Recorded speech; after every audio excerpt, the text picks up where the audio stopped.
All right, folks, today we're coming at you with the longevity secrets, how to live over 90 years old, written by none other than the world famous Dr. Oz. Okay, so I want to break this down and just talk about his longevity secrets, a study that is reviewed here, and also some of my longevity secrets as well. But before we get started, I'm Dr. Nick Zarowski. Thanks for coming to the channel. Be sure to subscribe and also hit that notification bell. Subscribes don't mean a lot on YouTube, so if you don't hit that bell, you won't know when new videos are coming out. Also, give this video a thumbs up. I'd greatly appreciate it. So let's kick this off here.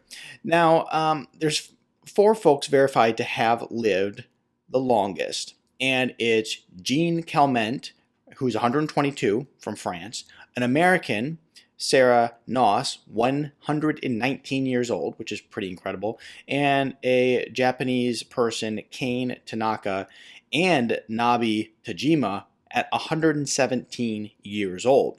Now, their longevity may be exceptional, but the number of North Americans 90 and older has tripled in the past 30 years, and the current records may soon fall. That's pretty interesting. And, I think that because we do have the ability to take medicine and keep people alive for longer today, and we just kind of know how the body works a lot better, right? I mean, I still remember when my grandpa was telling me about this treadmill thing that he got, and that thing that was called a treadmill, and the doctor said it might actually help him improve his health, so he ought to walk on it every day. But that's pretty much all we knew about natural health. Very minimal little nuances, right?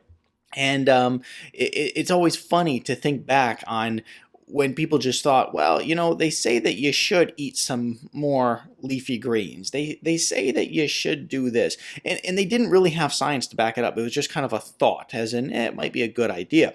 But now we have a lot of science around natural health, but we also have a lot of science around medicine that can help people overcome things like maybe it's a bacterial infection, maybe it's a virus. We have these technologies available today, which really helps with longevity, because when you look at someone who's older, back in the day, if they got a bacterial infection, it was a death sentence, right? Now you take somebody, you can use something like an antibiotic. Now, discovering what helps a person live that long and stay healthy is the focus of the 90-plus study. In 2003, researchers enrolled around 1,500 folks who were former participants. I like the use of the word folks here, by the way, who were former participants in a 1981 study involving the lifestyle habits of 14,000 residents of Southern California retirement community. Now, since then, every 6 months, researchers assess their reflexes, their balance, their gait, their ability to sit down and stand up, and cognitive ability. A lot of people don't know this, but just like a good measure of how well you're aging is actually your physical ability. This is one of the biggest things that you can do for an elderly person, is just keep them moving, keep them mobile. And of course, as I mentioned, their cognitive ability. And then they also ask questions about their daily habits.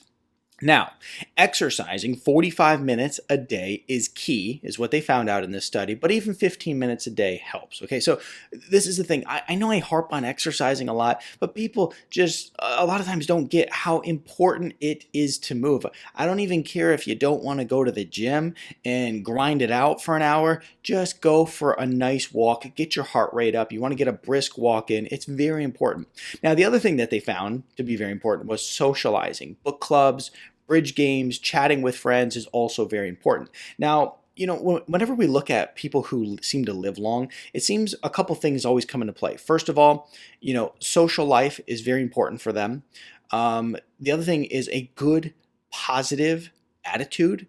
Like when you see people who are just like happy and they have a good spirit about them, it just is so good for their health. Where when you see people who are grumpy all the time and, angry, they're the people who are having heart attacks.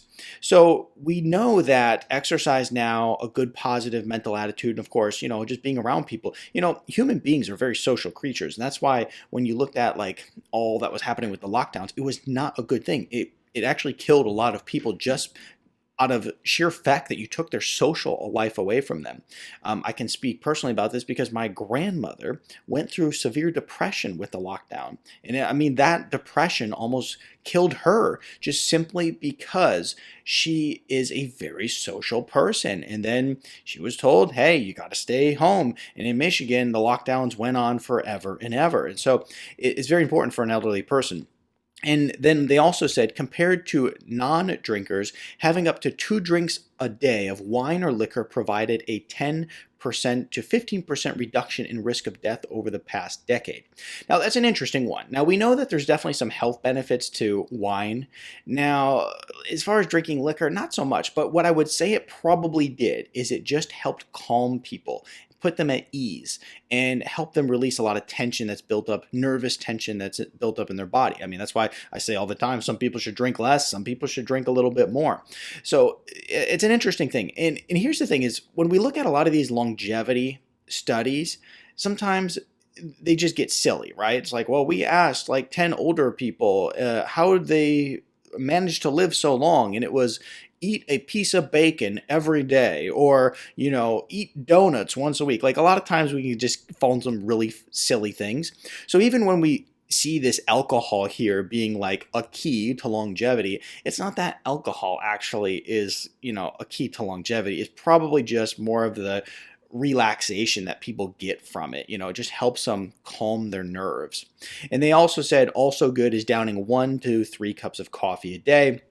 Same thing. People go, oh, well, why is it that coffee is, a key to longevity? It's because it is an incredible antioxidant, right? It's not because of the caffeine content or anything else. It's because it's a powerful antioxidant. And most people, that's like the only antioxidants they get in their life because they eat horribly and they don't really take care of themselves. So coffee is really great.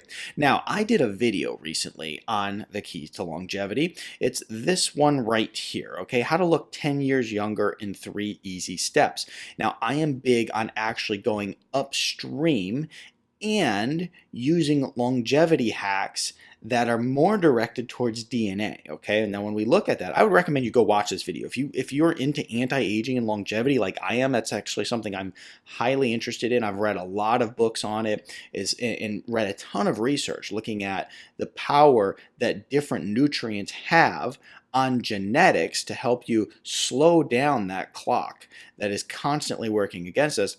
One of the things we can do is use a resveratrol. Okay, so I'm a big fan of like a liquid resveratrol. You take some resveratrol. It's very powerful for slowing down aging in the body. As I mentioned, exercise was a big one. And then you can even use things like methylation. You can use things like curcumin is powerful as well. I'd recommend you go watch this video. This is on the main channel, Dr. Nick Zarowski, and you can find that. I'll link it up right below this video. But these are the keys to anti-aging according to this study and Dr. Oz, but I think it goes a little bit further than that.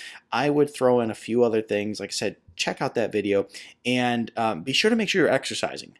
I can harp on it, and I know people a lot of times are like, I don't like to exercise, but the fact is you need to exercise. It's incredibly important. Check out all my other videos on the channel and tell me what you think in the comments below about this study, and what are some of your keys to longevity? Do you have anything that you have in your back pocket that you're not sharing with us? Put in the comments below. Love to hear it.